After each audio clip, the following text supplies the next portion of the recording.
Alright guys, we got spoilers today, so I'm going to do a video because I'm actually excited about them, despite them not being a faction that I play. So let's talk about Thor, Hero of Midgard, and Loki, Prince of Lies. We got a double-dipped panel to play today. The models, I think these are the two models weakest in the box. I still think they're okay. Thor is definitely the weakest sculpt. I want to see it in person, but I'm a little worried the sculpt kind of sucks, which um, is worrisome because it does have a lot of things that I really like. I like when they do the flying models and they appear weightless and they use like light, in this case lightning, or some way to make them appear flying, built into the scenery of their base. So I normally like that, but he just looks kind of weird to me. And Loki is the old school design, which I'm not as into. I think the ponytail reads as really blonde to me, which is, I mean, probably not. It's probably like part of his armor or whatever. But I think that his sculpt looks good. The face kind of doesn't look like Loki to me, but again, that could just be the paint job. But the art on both the cards absolutely kicks ass. I love the art on both sides of Thor, and I think how Loki transforms to look much more sinister on his injured side, I think is really cool. So let's start off with Thor, Hero of Midgard. He has 4 across the board for his defensive stats. He has 9 health on the front, 8 on the back. He's a 6 threat. He's size 3 medium move, and he's in a medium base. So this is a big chunk up for Thor. Picks up a threat, picks up a size, and picks up a base size. Big boy, we're going to talk a little bit later about why him going up a size is a big deal. Next, his attack is an energy attack. I really like that they've changed it to be an energy attack. It always felt kind of weird to me that the god of lightning's main attack was physical and not energy. Uh, so it's a builder, damage equal, or power equal to damage dealt. Range 3, 7 dice. It has wild arc lightning. You might recognize this from Hood's kit, where for each wild result he can pick somebody within 3, they take a damage. It also has Hit Wild Push. Hit Wild on 7 dice is like 58%. So, pretty similar to hitting the Wild Throw on Old Thor. So he still has a way in his main kit to move people off points, as this is the only way he has it. He loses a lot of his other control that the original one had, which I think is good. This one is going to be more damage focused, whereas the other one was more control focused. His other way to move people off the point is I would have words with thee, so very Shakespearean. It's a range 3, 10 die builder, or 10 die spender that costs 4. 4 damage is dealt, place him within 1. After the attack is resolved, if the character is 4 or less, throw him medium. I really like this spender. I think it's really good. I think it's really efficiently costed. 4 power for this is a fantastic rate for that much damage. Now he's a 6 threat, and higher threat models usually have better rates on their spenders because they kind of have to. Everybody is playing with the same 10 power, regardless of your threat. It's not like a 10 threat model can have 20 power or something like that. It's a really efficient spender. I love these spenders that give you mobility when you do them. So him being able to use this to get back on a point is really useful. The place is before damage. The throw is after. Throwing after means you can't do any of the like goofy things where you like throw the model and then jump to it and really go like a million miles. It also means that if you kill the model with your 10 die spender, you don't throw them, which is, I think, fine. He has got an active superpower, 3 power, have at thee. This is Glider Ram. Throw the character medium. He doesn't suffer damage from the collision. And he's size 3. So this is where being size 3 is important. If you can contact somebody with this, it's 4 incoming damage. That's a lot of damage. And then he has the power of Thor. This is a terrain throw of size 4 or less that throws long and costs 3. This is really good too, which means with these 2 abilities, and even if we don't get to the spender, like we don't have the power for the spender, we just do 2 Odin's Ires and his 2 superpowers. This is an unbelievable amount of damage. Assuming you have a full-size 4 to throw at him. That's 5 flat damage and 4 flat damage, and then 2 sevens. Potentially that can arc 1 damages off of it. It's a tremendous amount of damage, but he is a 6 threat. I Say Thee Nay villain is a reactive. Costs 3. After the attack is resolved, this character may use a superpower. If the attacker is within 3, roll 7 dice. The attacker suffers 1 damage for each crit or wild in the result. This superpower can only be used once per turn. So this is Counter-Strike, like on Zemo, except it rolls 7 dice instead of 4. The odds on this are kind of wild. It's 86 to do 1, 55 to do 2, 24 to do 3, and 7 to do 4 or more. It can just like, it can do a tremendous amount of counterattack damage. And I think people will be really, like, this is going to spike and blow people out. Attacking him with a 3 health model and just being 1 in 4, just having a 1 in 4 chance to die is very scary. He's Asgardian, so he still makes 2 power a turn, and he has flight and immunity to shock. So I think this character is interesting in Asgard and Avengers and kind of nowhere else. So let's start about the good things. I like the threat that he projects on turn 1, being able to walk builder, do a 7-die builder into somebody standing on the midline, get 1 power, and then throw yourself into them. Is just like a tremendous amount of threat to put on the midline. And then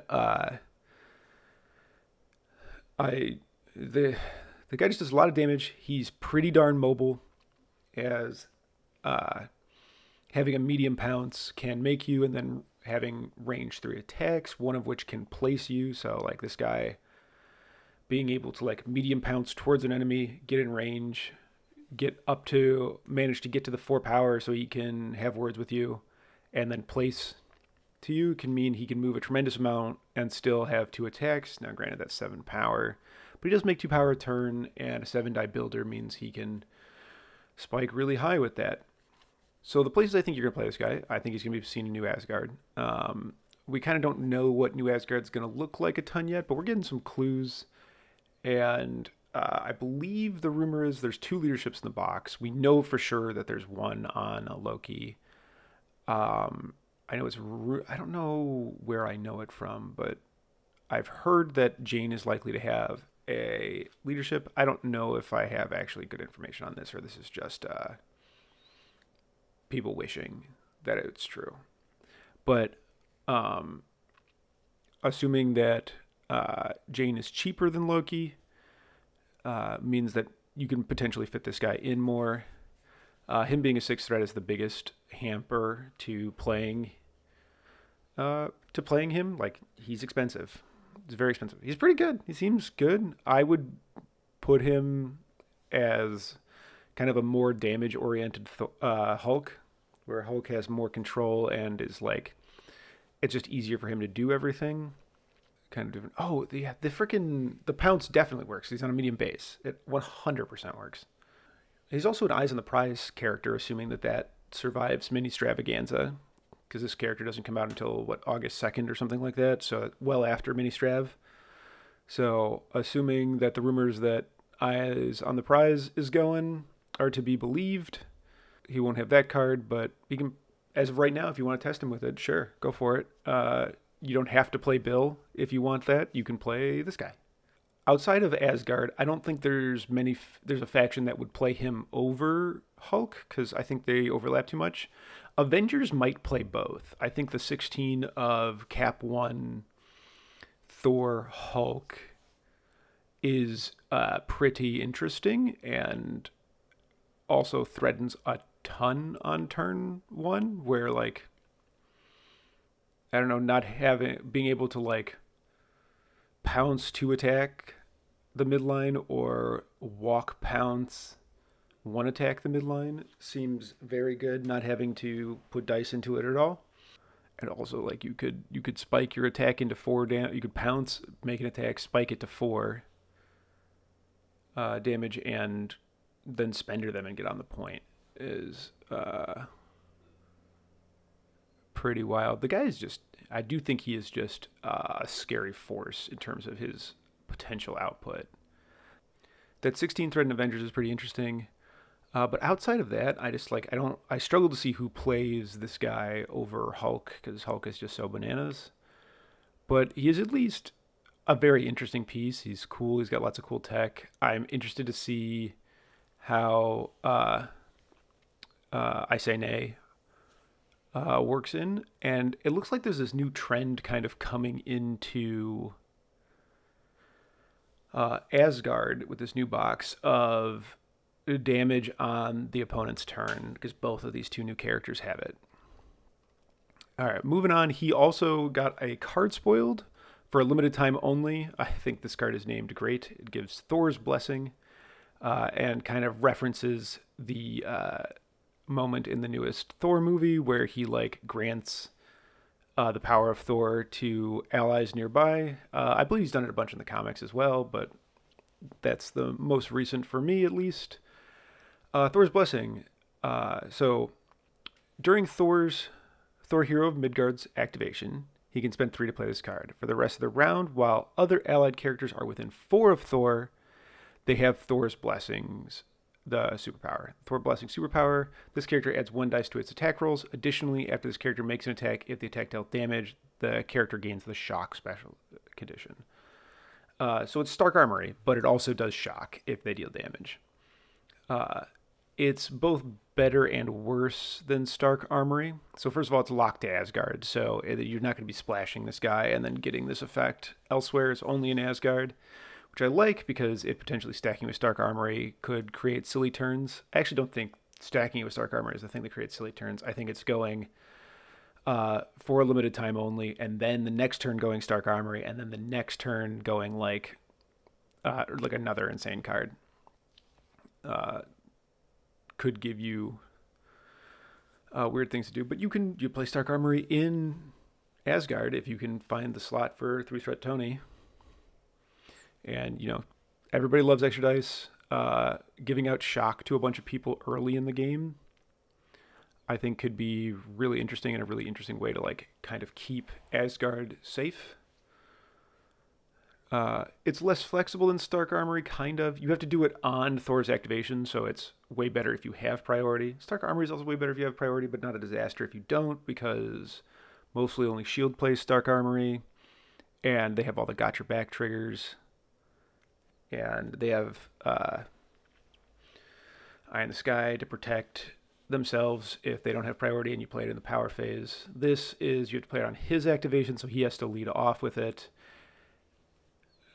He doesn't have to have the power to open it. It's not played at the start, so that's nice. I think it mostly just suffers from, like, this effect is best the more attacks you can get with it, and it being stable to a 6th threat kind of makes it less strong.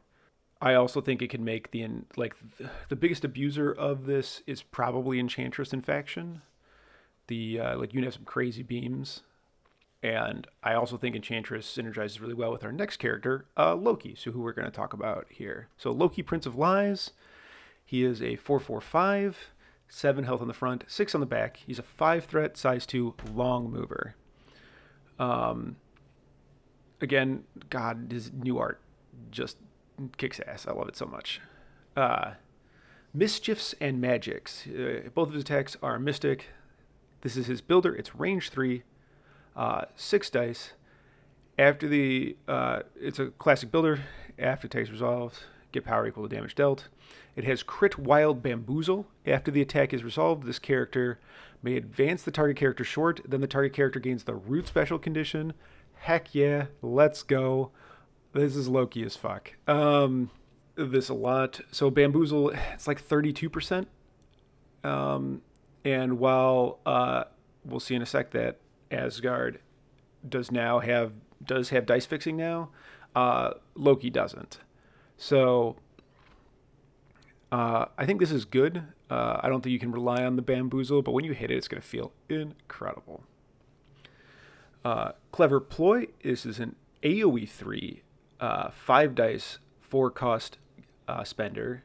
After the attack is resolved, if the attack dealt damage, advance the character short. Allied characters in range don't suffer damage. This is a really good spender. It's on the low end for how much AoE spenders cost. Like, there's the one, there's the crystal one that's a builder. There's like a couple other ones that are, or there's another one that's cheaper. So Agent Widows is cheaper, but it's costs 2. It's kind of about other stuff. It's like a weird gimmicky thing, and you like generally don't use it on Agent Widow, and also that model doesn't see play. But like, this could be like very, very big if it deals damage and you could move like a whole bunch of characters. If you can get 2 people with this attack probably feels incredible for 4 power. He's got new leadership. I come bearing gifts. So Asgard affiliated leadership. While another allied character is attacking, defending, or dodging during the modified dice step, it can spend 1 power. If it does, it may reroll one of its dice, and this character gains 1 power. So Loki can't use the rerolls. Anybody else on the team can use the rerolls. And then when they use the reroll, instead of discarding the power moves to Loki. So this is just, I think, a straight upgrade on I Need an Upgrade or King of Wakanda. God, if freaking Invincible Iron Man had I Come Bearing Gifts instead of I Need an Upgrade, my God, that character would be insane. I think this is meaningfully better than the other leaderships. It funding Loki's kit is very, very cool. Getting an effect when the reroll fails to produce for you is going to feel fantastic. Or it's going to make what is normally like, I don't know, sometimes the Iron Man leadership can just feel like, you miss the first 2 or 3 rerolls, and you'd be like, cool, my leadership is I discard power on my characters, and it feels bad. So this takes some of the risk and the bad feels out of it, because you get kind of like an advanced R&D or a Inhumans experience out of opening up with this, which I think is really cool. His next is Go Forth. It's a 2-cost superpower that you only use once per turn. Choose another allied character within 4. Place the chosen character within 2 of its current location. Hey, this looks a lot like the fixed space gem I pitched in my last video. I think this is really good. And since he's an Asgardian and it makes 2 power a turn, he can do this off the jump. Like going first with Loki, walking him to, or letting him push a character up and then walking to go stand on a point, I think is a great first activation for Loki and a great first activation out of an Asgard player playing the Loki leadership. And I think it makes any of the characters that are doing the advanced deploy thing well right now suddenly function very well in Asgard. So the 2 that come to mind the most are Cable doing cat and mouse, where he gets to push forward for free at the start of the game if he's an X-Force, and then use his second push forward to take some shots at just like essentially anybody standing on any objective in the game. We've seen that be very strong, so you can splash Cable, and you can do that here. Or I really like Crimson Dynamo as a shield player, and being able to advance deploy Dynamo, like it's very similar to sit repping Dynamo. It costs 1 more power, but it also doesn't cost a tactics card, and you can do it in Asgard now. And so suddenly I think that like Asgard on Researcher is pretty good, because sometimes that turn 1 Dynamo just like sets the tone for the whole game, and you get to be way up. And like everybody's shocked. Dynamo has a ton of power. I also think Dynamo interacts with a bunch of other stuff we're going to talk about in Loki's card in a sec. So let's get to that. Loki's next superpower is a reactive. Oh my, what a pity, which is like maybe the most troll name ever. Cost 1 power. After an attack targeting this character or an allied character within 3, or after an attack made by this character is resolved, you use the power.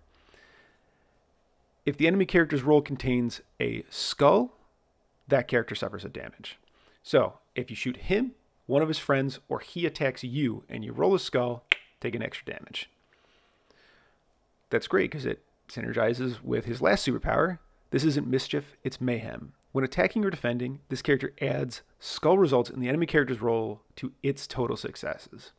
This is kind of half of the Dormammu thing. He has only their dice half. So when they roll skulls, he gets blocks.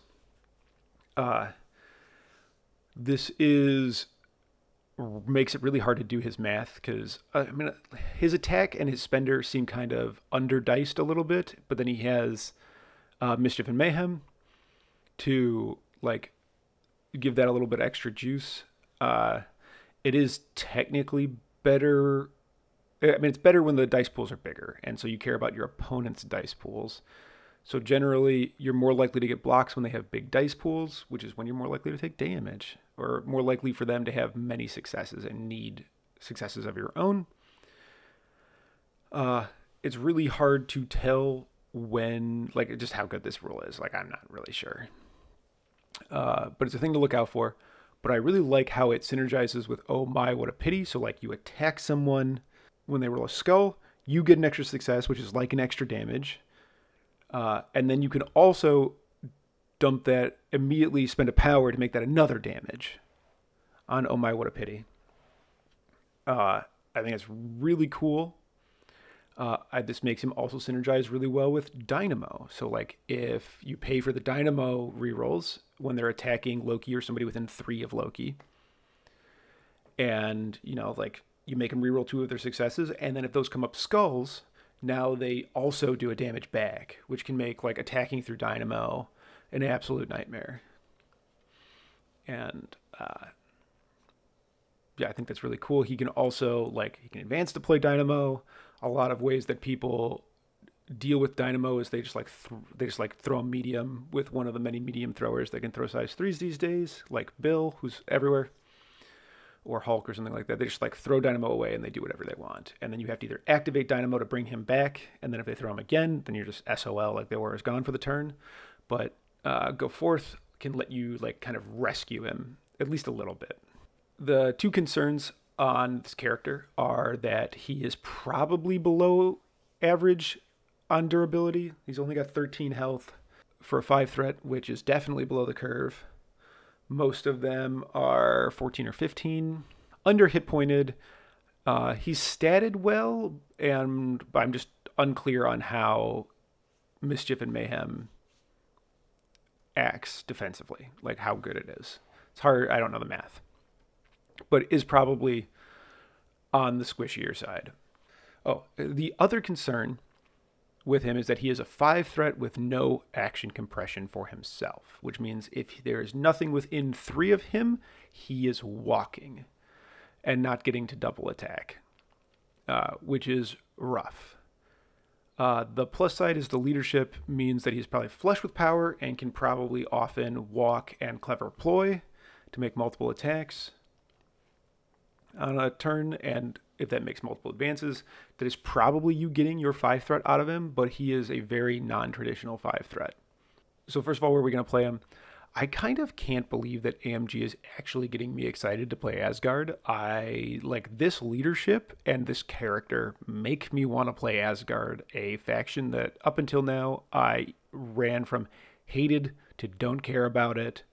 And man, this guy looks so exciting. He's so my style. Oh My, What a Pity is just gonna be the most troll ability ever. Like, you're gonna kill characters with this, and people, and you're gonna blow somebody out with it, and you'll be like, oh my, oh, what a pity. Oh, I'm so sad for you. Right? I'm gonna take my turn though. It's just like, it's so Loki. They've really just, like, crushed the design on this. So I'm actually seriously thinking about Asgard, playing, like, him with, just like any of the characters that can, specifically like Enchantress. Taking all, so Enchantress often, like, builds a bunch of power that you can't spend. Like, because you used to just spend it on a million bows, but she only bows now once per turn. So, you know, she makes 2 power a turn, she lays a beam on 2 people, she makes 2 more power. She doesn't really have a good use for that power, right? Other than the bow that she gets for free every turn. Being able to turn those immediately into rerolls, that's even discounting her sap power. So being able to turn all of that into rerolls, and then the rerolls might turn back into power if they become a wild, and then that hands Loki power means that, like, she's just gonna fill Loki up constantly. And I think combining that with Dynamo to just like go to Beam and AoE City is going to be really fun to play like a central fight with this guy. The other place I'm really excited to play him is in Spider Foes. My God. I was playing some Ultron in Spider Foes, and it felt okay, but man, I think this guy's just going to be even better because he brings a trap and uh, he also moves people, which is pretty rare for a foe to do. Like only Mysterio does that. But like being able to like like walk, hit the bamboozle on a 1 and 3, or being able to have saved up power and being able to clever ploy someone and walk them into Mysterio traps, into Electro traps, into Goblin blow up, or like them charging Dynamo, or not Dynamo, them charging Electro, and then being like, oh, I will live wire you, I'll electrostatic you. Oh my, what a pity, you rolled a skull, take another damage, right? Like it's so good. I'm really excited about this character. But yeah, Loki, Prince of Lies, the most Vince character I've seen in a long time out of AMG. I'm really, really excited about it. Lastly, in the actual text of the article, you may have missed this, they mentioned 2 Loki-specific cards. I'm just going to read these to you, and we'll talk about it. Take these with a grain of salt. Very often, these are like either misleading or not 100% correct.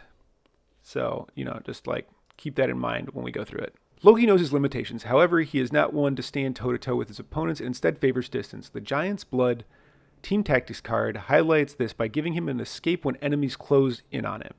This card is played reactively to an enemy, ending its movement within range 2 of him. All enemy characters within range 2 gain slow and the root special condition, and Loki is placed within 5, and then he drops his objectives. Seems really good. It's like a Loki only. It's kind of like Go Get Some Air mixed with Spider Tracker. It's like it's range 2, so if they have to come really close to Loki, but then Loki can dip out. It moves him very far. You have to be careful because like some of the reason they might be going after Loki is because they want his objective, and you can just hand it to them and the cost of a Team Tactics card. But tentatively, this seems very good. Asgard has a lot of very good Team Tactics card because you're going to be playing Odin's Blessing. Odin's Blessing, one of the best Team Tactics cards in the game. And then like Rainbow Bridge is situationally incredible. Doom Prophecy is very good on the right characters, especially like their cheap 3 threats.